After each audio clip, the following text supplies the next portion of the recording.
Hi guys, it's Sean from Gasleg with another video of breaking down this Worcester Greenstar boiler, probably the most popular boiler within the UK homes that were fitted around sort of 10ish, 15, 16 years ago.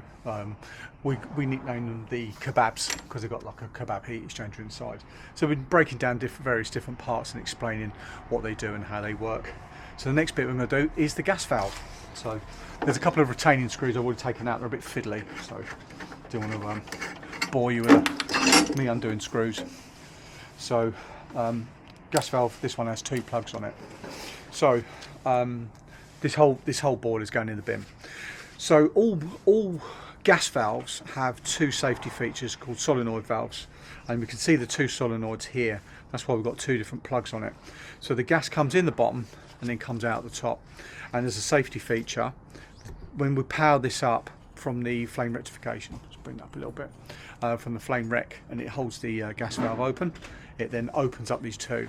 Now, if there's a fault with one of these solenoids, then no gas will pass. So you need both powered up, both then come back, and then they open up the gas valve and let the gas come out.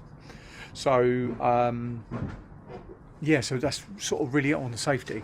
So we have an inlet test pressure point there, which we call P1, and then that's the inlet pressure that we measure. So it's like how much gas pressure is coming into the bottom of the boiler and coming up for the combustion. So the boiler manufacturers will have a minimum gas pressure that we need to achieve at this point here, and that'll be read from there. And then let's get this right. I think it's that one there. That's pressure test 2, and that is for the burner side. So once the boiler is then firing and we've got an operation, we can then test from that point there to make sure that this gas valve's open.